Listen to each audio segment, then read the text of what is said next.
Jewellers మొట్టమొదటి factory outlet లో long హారాల పండుగ. లాంగ్ హారాల మీద ఫ్లాట్ 9.99% VA. ఈ ఆఫర్ నవంబర్ 8 నుంచి 16 వరకు. ఆఫర్ అన్ని శాఖలకు వర్తిస్తుంది. చెదురు మదురు ఘటనలు మినహా బీహార్లో తుది విడత పోలింగ్ గట్టి బందోబస్తు మధ్య కొనసాగుతోంది. మధ్యాహ్నం 3 గంటల వరకు 60.4% ఓటింగ్ నమోదైనట్లు ఎన్నికల సంఘం ప్రకటించింది. ఉదయం 7 గంటలకు ప్రారంభమైన పోలింగ్ సాయంత్రం 5 గంటల వరకు జరగనుంది. ఓటు హక్కు వినియోగించుకునేందుకు పోలింగ్ కేంద్రాల వద్ద ఓటర్లు బారులు తీరుతున్నారు. వివిధ పార్టీలకు చెందిన రాజకీయ ప్రముఖులు ఒక్కొక్కరుగా వెళ్లి ఓటు హక్కు వినియోగించుకుంటున్నారు. చంపారణ్ జిల్లా బేతియాలో బీజేపీ ఎంపీ సంజయ్ జైస్వాల్ కుటుంబ సభ్యులతో కలిసి ఓటు వేశారు. కతియార్ జిల్లాలో బీజేపీ నేత బీహార్ మాజీ డిప్యూటీ సీఎం తర్కిషోర్ ప్రసాద్ తన కుటుంబంతో కలిసి ఓటు హక్కును వినియోగించుకున్నారు. కైమూర్ జిల్లా రామ్గఢ్లో ఆర్జేడీ ఎంపీ సుధాకర్ సింగ్ తన ఓటు హక్కు వినియోగించుకున్నారు. పశ్చిమ చంపారణ్ నర్కటియాగంజ్లో కేంద్ర మంత్రి సతీష్ చంద్ర దూబే ఓటు వేశారు. మధుబని జిల్లాలో బీహార్ మంత్రి నితీష్ మిశ్రా ఓటు హక్కును వినియోగించుకున్నారు.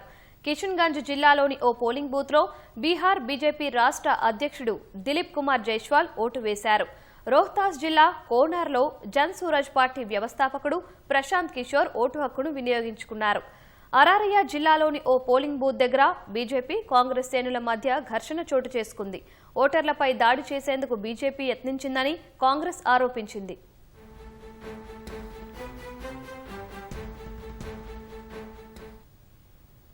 బీహార్ తుది విడత ఎన్నికల్లో 12 మంది మంత్రులు సహా 1302 మంది అభ్యర్థులు తమ అదృష్టాన్ని పరీక్షించుకుంటున్నారు.